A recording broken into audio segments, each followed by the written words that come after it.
Now at noon, the man accused of kidnapping Jamie Claus heads to court. Will share what happened during today's appearance. And police are expected to give an update this afternoon after a Milwaukee officer was shot and killed on the city's south side. And the president makes a call for unity. We have reaction to last night's State of the Union address. From the Channel3000.com Alert Center, this is News 3 Now at noon. Good afternoon, everyone. I'm Mark Kane. The man accused of kidnapping Jamie Claus and killing her parents has been ordered to stand trial after waiving his rights to a preliminary hearing. 21-year-old Jake Patterson gave brief answers to a judge this morning. He acknowledged he is giving up his right to a hearing, which prosecutors would have had to show that they had enough evidence to warrant a trial. The judge then set Patterson's arraignment for March 27th. As Patterson was leaving the courtroom, he nodded at his father and said, "I love you." Patterson is accused of killing James and Denise Claus in October in order to kidnap Jamie from their Barron, Wisconsin home. Jamie escaped from the cabin where she was being held against her will nearly a month ago.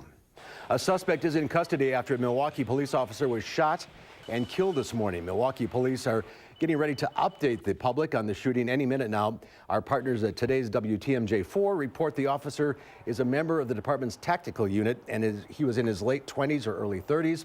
The Milwaukee Journal-Sentinel is reporting the shooting took place during an execution of a search warrant.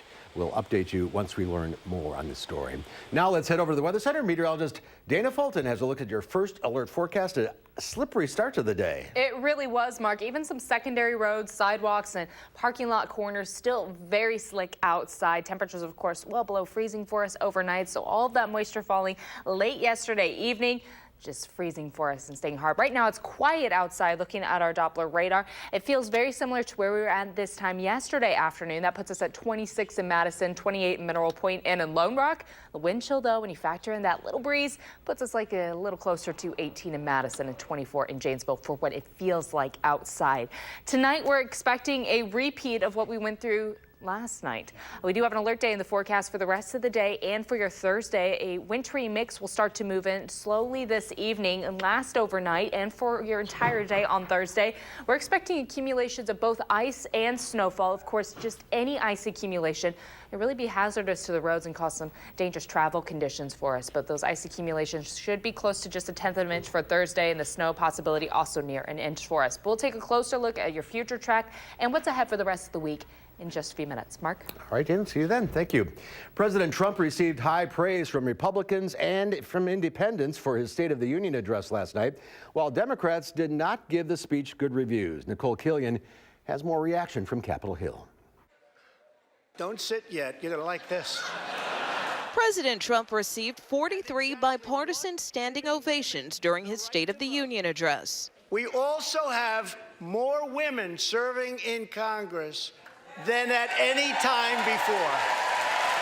A majority of viewers said they approved of the president's speech in a CBS News poll, with only Democrats expressing strong disapproval. We got 10 minutes about the border wall and illegal immigration. We got one sentence about some of the boldest and more visionary aspects of the speech. Some Democrats took particular issue with a line in the speech seemingly tying the country's economic success to ending congressional investigations. An economic miracle is taking place in the United States, and the only thing that can stop it are foolish wars, politics, or ridiculous partisan investigations. Democrats said the investigations are constitutional. I took it that the president's scared. We've always had Congress do oversight over the executive branch. That's how the founding fathers set it up. Vice President Mike Pence defended the president's position in an interview with CBS Evening News anchor Jeff Glor. Congressional oversight is a part of the checks and balances of our system, but isn't he saying that can't happen, though? Well, what the president referred to last night was partisan investigations. 5 congressional committees are investigating Russian interference in the 2016 presidential election and possible collusion, as is special counsel Robert Mueller. Nicole Killian, CBS News, Capitol Hill. And the head of the House Intelligence Committee says the president's former lawyer will testify before lawmakers again next month. Cohen has pled guilty to lying to Congress the last time he testified on Capitol Hill. And that testimony is supposed to happen the day President Trump meets with North Korean leader Kim Jong-un. The president announced a second summit with North Korea last night. He says North Korea has suspended nuclear testing and hasn't launched a missile in the last 15 months. But U.S. intelligence officials say there is no evidence the country will stop producing nuclear materials or eliminate its weapons program. The U.S. has been trying to get North Korea to abandon its weapons program for more than 2 decades. The second summit starts on February 27th. It's being held in Vietnam. We're less than 2 weeks away from the spring primary, and tonight there's an opportunity for people on Madison's north side to talk with the candidates for mayor. Moderators will ask questions about issues that directly impact north side neighborhoods, and you'll have the chance to ask about what matters to you and your family. There's a meet and greet starting at 6, then the forum begins at 6:30. It's at the Warner Park Recreation Center. On the UW campus, most of the classrooms at Vilas Hall are back in use today after a pipe burst there over the weekend. 6 classrooms are still unavailable at least until Friday, and the 5th and 6th floors of the building will remain off limits. Professors still can't hold classes in the chemistry building, which was damaged by a water main break. Students, faculty, and staff are asked to watch their email for specific information on class relocations. And the Grammys are this Sunday on CBS, and some of the biggest names in music are up for nominations. And one nominee you might not know is Jim Leary. He'll be recognized for his work connected to Swiss and German folk music from the early 20th century, produced in Wisconsin. Leary is a semi-retired professor at UW-Madison and is nominated in the Best Album Notes category. He says the album has a special place in his heart because it shares Wisconsin's diverse history. Leary says he'll be headed to Los Angeles with his family later this week. There's more to come on News 3 at noon. Up next, we'll see what Howard's working on in the Mr. Food Test Kitchen. I make this all the time in the summer. Really? Mm-hmm. I like it with soup or dipping it in chili. It's amazing. Mm-hmm. I wonder how you would like it. When would you serve this? Mm-hmm.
It's really super moist, isn't it? Yeah.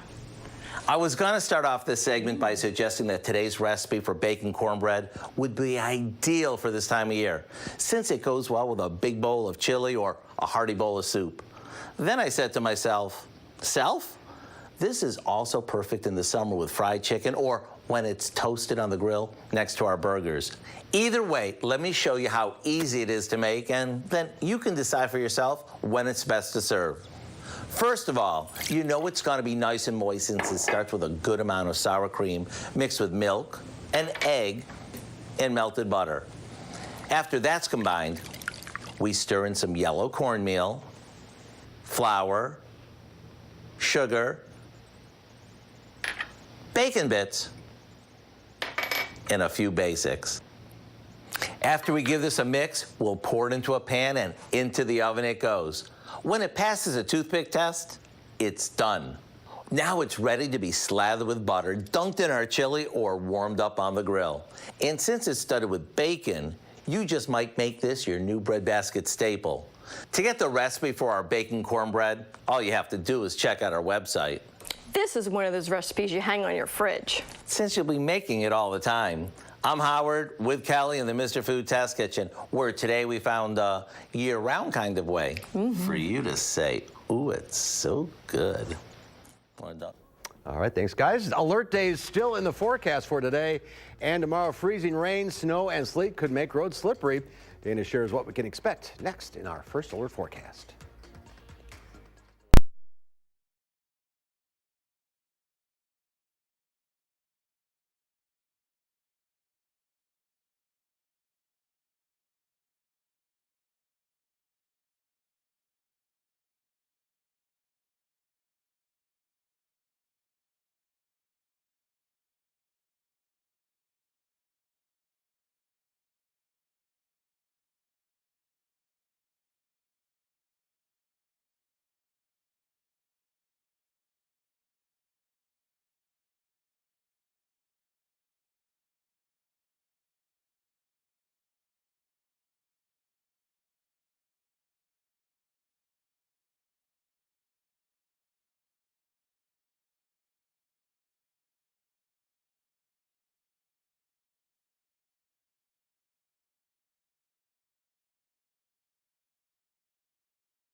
Wall Street is reacting to the president's latest comments, and Facebook is now allowing takebacks. Here's Diane King Hall with today's Money Watch report.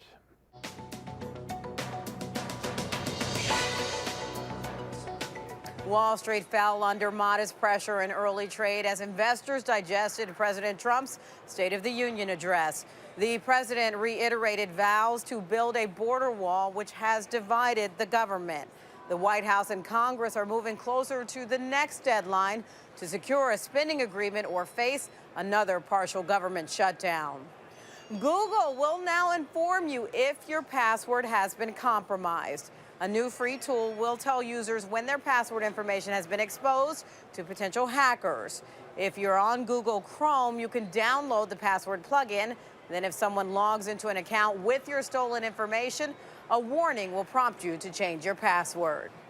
Target is expanding its loyalty program. The nation's second biggest retailer says it's rolling out the feature to 5 more cities, including Denver, Phoenix, and Charlotte.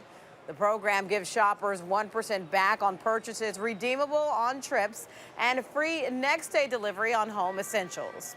And now, if you send a message you regret over Facebook Messenger, you can take it back, but you only have 10 minutes.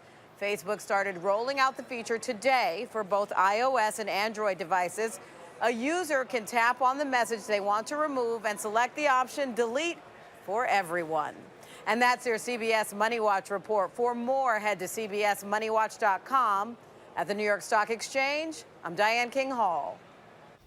All right, Diane, thank you. At the noon hour, the Dow Industrials down 5 points. The NASDAQ is off 25, and the S&P 500 also down 5. Let's check in now with Q106 Farm Director Pam Yockey, who has our farm news. I like that new Facebook take-back feature. That would be handy, I think. Yeah, I mean, you know, Mom always taught me, don't say it if you don't mean it, because you can't retract, but that's... You got 10 minutes now.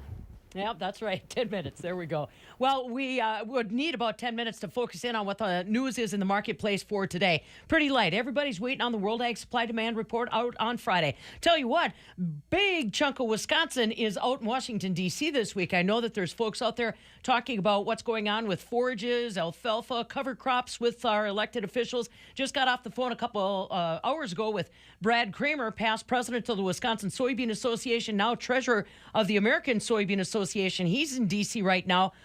Third trip for him. He is focused in on biodiesel. They are trying to visit with some of the elected officials, especially farm state leaders like Iowa Senator Chuck Grassley, on the biodiesel blending credit coming back into play. That basically would put about 65 cents a bushel in our soybean growers' pockets, and that's money they could use right now. It would also help our biodiesel infrastructure get back up and rolling. A lot of folks very nervous about investing in that kind of heavy manufacturing because they don't know what's happening with those tax credits. So that's one of the issues they're talking about in Washington, D.C.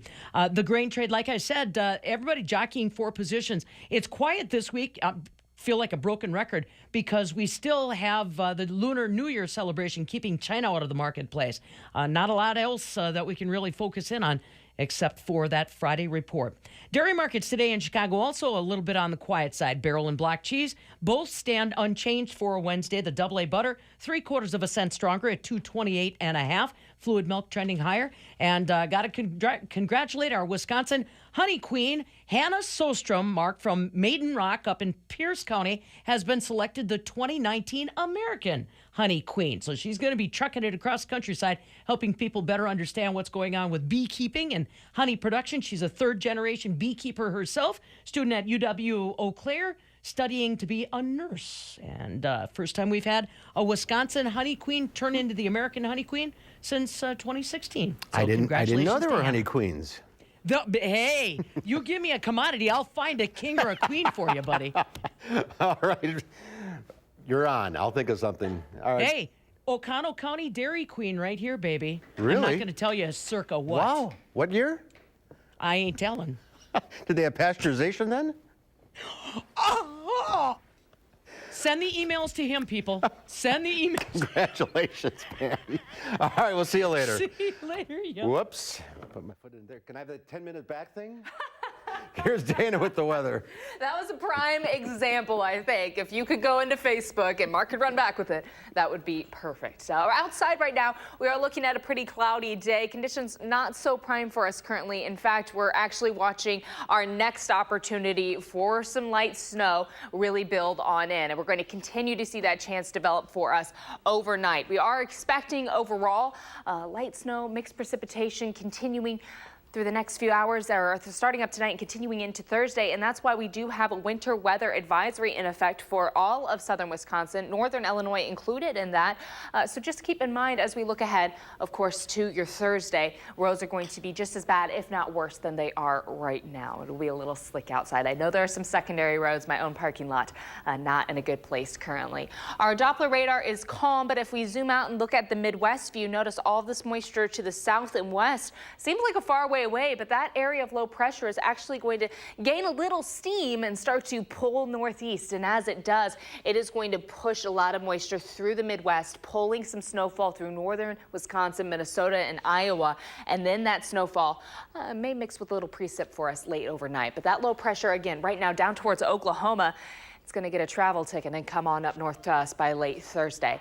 Concerns here, of course, the mixed precipitation could lead to some ice accumulation for us throughout the day on Thursday, hovering close to just a few hundredths of an inch north of Madison, but may see over a tenth of an inch around Madison, and any ice accumulation is not a good thing. And the more there is, the harder it is going to be to keep up with that ice with salts and, of course, any sort of ice removal plans. As far as snowfall goes, the snow, on the other hand, rather than being south of Madison like the ice, is really going to trend well north of Madison. You get up to the northern edge of the state, anywhere from 8 to 10 inches expected. But around Madison, we're hovering closer to just about a half an inch of snow by the end of Thursday. Still, we have alert days in the forecast for tonight and all day on Thursday. As this icy mix does develop, it is, of course, going to make the roads quite slippery. Tonight, we're expecting some isolated spots to start to pop up, and then we'll see a greater band of moisture come in around midnight.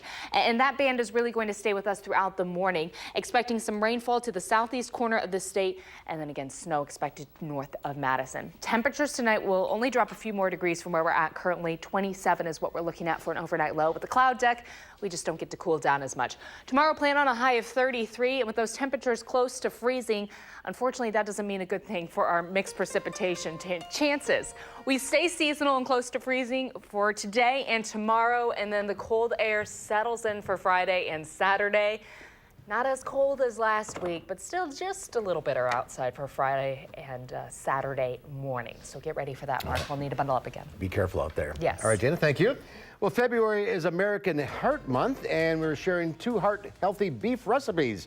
After the break, Angie Horkin joins us in the studio. Stay with us.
Angie Horkin from the Wisconsin Beef Council is here. It's February's Heart Month, and we have some healthy recipes. Right. So we have, sometimes red meat and beef isn't assimilated with heart health, but there are lean beef cuts, so 9 cuts of beef that qualify, that fit into a heart healthy diet or lifestyle. You want to look for loin or round in the name when you're shopping in the supermarket, because those are the leaner cuts. Okay. So, and then also like flank steak. But sometimes with the lean cuts, you have to prepare them, plan ahead, because they might not be the most tender. Because they don't have the fat. Because they don't have the fat. That's the marbling that makes it tender and juicy. So what do we got? Okay, let's start with tri-tip. So kind of a non-traditional cut, but tri-tip is a bottom sirloin. Very popular in California on the coast, kind of making its way into the Midwest. But yeah, bottom sirloin, and they call it a tri-tip because it'll be in the shape of a boomerang or a triangle. I don't think I've ever seen it. Ask for it if you want to try it, but this is a sheet pan meal. So you get a big jelly roll pan out, and then I've got sweet potatoes and red peppers, and I toss them with, I took sun-dried tomatoes and Italian dressing and water, and I pureed that in a food processor. Took a third of that and tossed it with the veggies, put them on the sheet pan, took a third of it and brushed it on the tri-tip, and then placed it in a 425-degree oven for about a half an hour, 40 minutes. And tri-tips come, they're about 2 pounds. And you want a little pink in the middle. You want a little pink in the middle. You don't want it too well done. And then save a third of that sun-dried tomato Italian dressing mixture for when you're done, and drizzle it over the top. Looks good. So yeah. And 2 pounds of tri-tip. This will make 8 servings. So family of 4 plus lunch. And leftovers. You like leftovers. All right, this guy. Grilled flank steak. So I did it in my cast iron grill pan, but I marinated it. So it's an Indian flank steak. So I marinated in non-fat Greek yogurt mixed with garam masala, so Turkish Indian spice, garlic powder, and paprika. So you spread that all over your, looks like this, put in a Ziploc bag, put half of it onto your flank steak, let it marinate overnight. Because it needs that. And then grill it, or just cast iron pan on the stove top with some red onion, and then brown rice and peas for a nice complete meal. You've got your veggies in there, you've got your whole grains, and then you've got your super lean flank steak. And then the other half of that Greek yogurt mixture you can serve on the side, kind of as a dipping sauce. All right. I can't wait to dig in. Beeftips.com. Yes. All the recipes. All the recipes and a lot of great nutrition information if you're thinking about your heart this month. Thank you. You're welcome. Dana has one final check of the forecast. Alert day is still in the forecast for tonight and for all of Thursday, as we are expecting sleet and snow. Roads could be a little slick later on this evening. All right, that's our time for now. Thanks for watching. Be careful if you're headed out. We'll see you back here at 4. Have a great afternoon.